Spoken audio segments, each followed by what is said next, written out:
Здравствуйте, дорогие зрители моего YouTube-канала. Я в очередной раз выступаю как заслуженный блогер. Вот поэтому нажимайте там на кнопочку, вот нажимайте на лайки, вот, и пишите комментарии, как утверждают мои знакомые блогеры, это должно безудержно повышать количество просмотров. Опять же, так, я вообще считаю, что нужно вносить в дело видеосъемок какую-то новую струю. И вот если уже, в общем-то, известные мне блогеры снимаются на фоне книг, что должно подтверждать тот факт, что они читают эти книги, даже если эти книги на зеленый фон потом накладываются, то я вот снимаюсь на фоне холодильника, что подтверждает то, что я ем иногда. Причем этот холодильник не на зеленом фоне, это настоящий холодильник.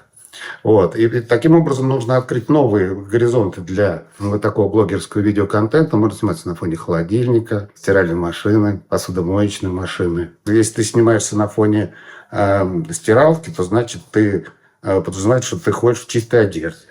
А если на фоне посудомоечной машины, это значит, что ты не свинья какая-нибудь, которая жрет из грязной посуды все время, а, в общем-то, интеллигентный человек, который иногда ест из чистой посуды, когда у него есть таблетки для посудомоечной машины. В общем, так можно продолжать. Про унитазы и про души мы не будем, в общем, сейчас распространяться. Хотя логическое продолжение может быть для фанов значительное, такое вот длинное. Вплоть до сауны и русской бани с вениками. О чем я, собственно говоря, хотел рассказать. Я хотел рассказать о такой триединой вещи, как матрешка, балалайка, чебурашка. В основном я хотел про чебурашку, конечно, сказать несколько слов, поскольку по ряду причин я связан с чебурашкой, да. Но начал бы я все-таки с матрешки, с балалайки. Я сейчас, как любой блогер, хочу блеснуть знаниями, но честно сразу скажу, что я просто прочел быстро это в Википедии. Значит, откуда произошла балалайка? Балалайка произошла хрен знает откуда, это русский народный инструмент.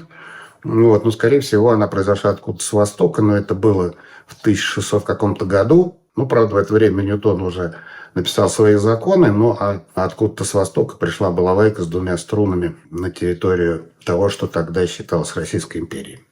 Или тогда еще царство было. В общем, это в Википедии. С матрешкой все еще проще. Матрешку придумали в конце 19 века, в 1890 каком-то году. А на Всемирной выставке в 1900 году, вот на той выставке в Париже, где построили Эйфелеву башню, там была представлена матрешка, кудряво раскрашенная. И она заняла там 3-е место. Я не знаю, кто занял 1-е место. Возможно, даже Эйфелева башня. Но матрешка получила уверенное 3-е место. И после этого широко распространилась как некая такая вот новорусская, в том смысле, в то время новорусская история.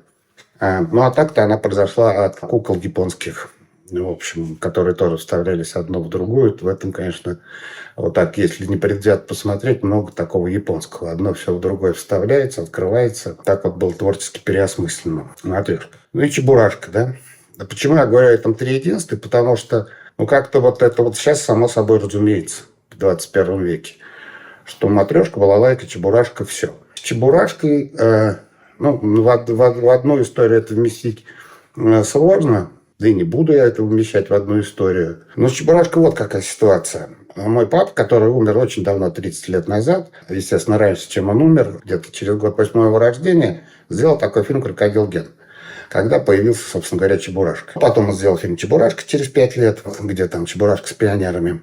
И, в принципе, рассказывать об этих фильмах это немножко странно, потому что, много людей их видели, прямо скажем, и детство многих людей на советском, на той территории, где был Советский Союз, где сейчас разные страны, да и, в общем, в мире, в той же Японии, кстати сказать. Видите, произошел такой культурный обмен, что оттуда пришла матрешка, а в Японию пришел Чебурашка. И в Японии, в общем, Чебурашка довольно популярный персонаж, да. Это был момент, когда, я имею в виду, когда где папа сделал фильм «Крокодил Ген», он нарыл детскую книгу никому неизвестного юмориста Успенского, ныне покойного, тоже, не так давно покойного. Папа уже на тот момент был уже таким матерым режиссером, классиком, классиком за счет варежки фильма, который сделал перед фильмом «Крокодил Гена». Он нарыл эту книжку, ему посоветовал Алексей Аджубей, такой у нас был друг семьи, известный журналист. муж Рады Аджубей, дочки Хрущева. Они дружили. Он нашел эту книжку, отнес в редколлегию.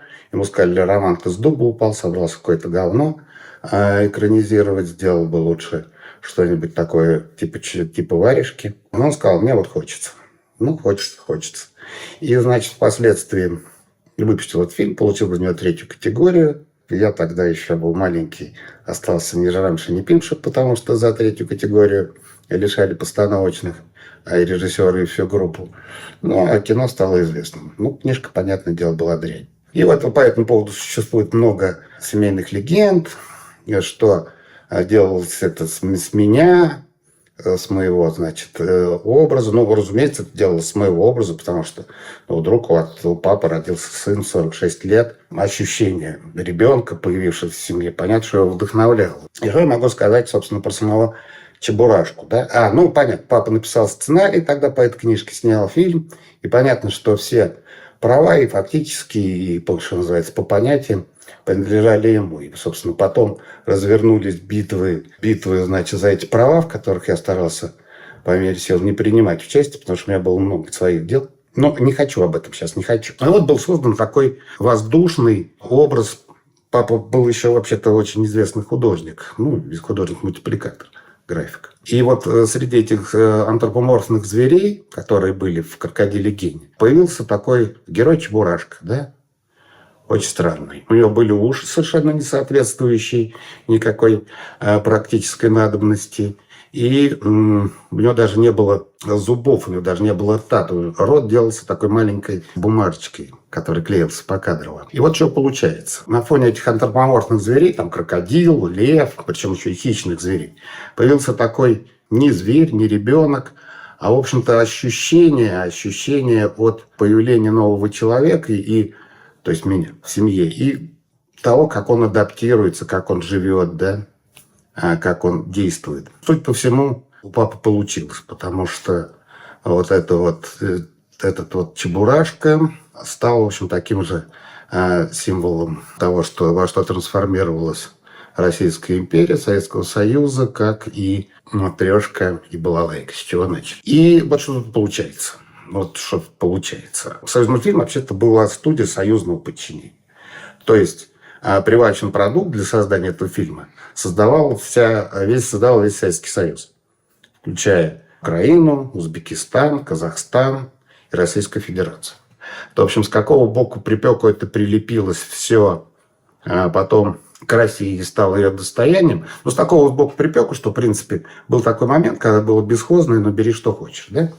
Вот. Но сейчас, когда Чебурашек впутывают в войну с Украиной и делают его каким-то там террористом, ну, это, конечно, перебор. Прямо скажем. Потому что Чебурашка явно является собственностью как минимум всех 15 стран, бывших советских республик, а не только Российской Федерации. Более того, я никакого разрешения на это не давал. Вот. Как счастливый обладатель всех основных прав по этой кинокартине, по этому образу, да.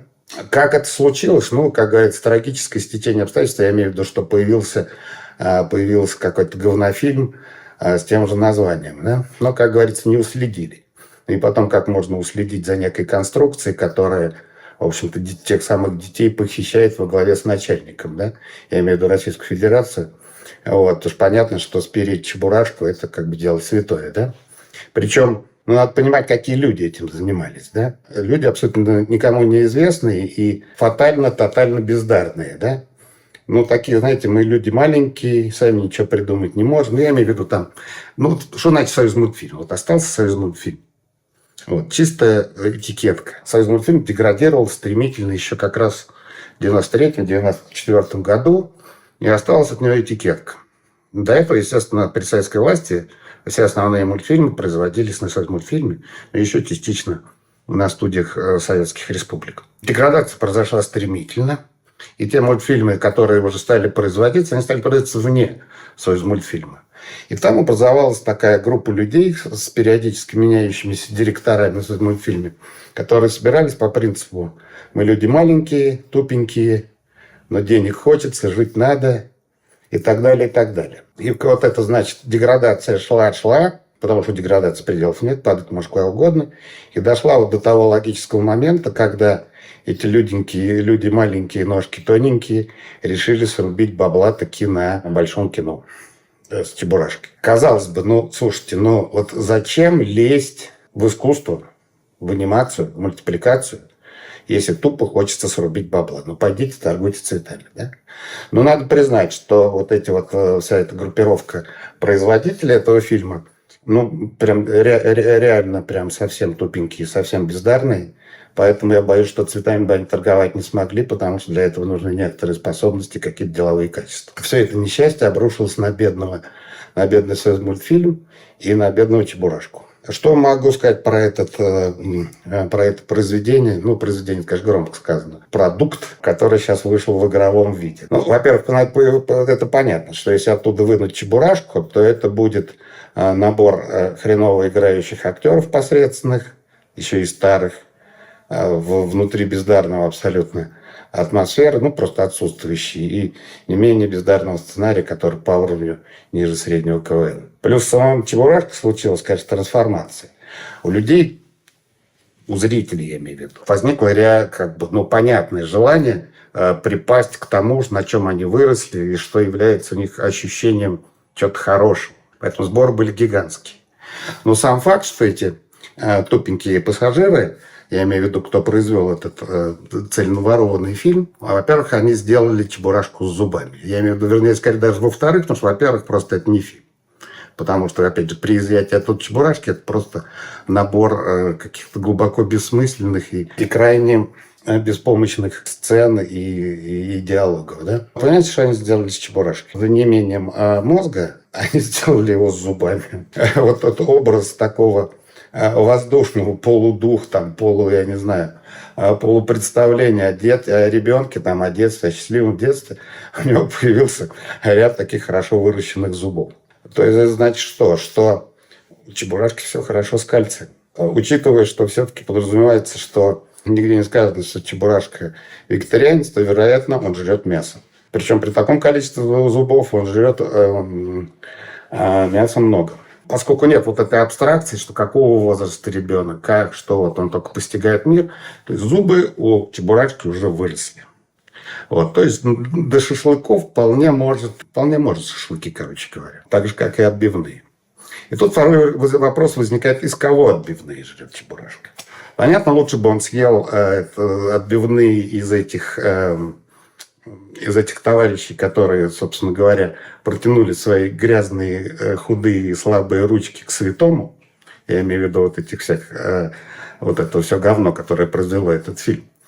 И чтобы он их съел раньше, чем они этот фильм выпустили, так не случилось. Судя по тому, что они все-таки этот фильм выпустили. Какой-то режиссер, который снимал КВН, какие-то, жены каких-то там путинских адвокатов. Ну, просто труба. Это они типа кино сняли. Что значит, что у Чебурашки зубы? И что у него все хорошо с кальцием? Это значит, что, возможно, Чебурашка ест других чебурашек. Ну, это такой вот современный, значит, российский Чебурашка, который свободное от съемок фильма время, жрет шашлыки, ходит в баню и жрет остальных чебурашек, потому что нигде не сказано, что, в общем-то, Чебурашка не может жрать других чебурашек, да?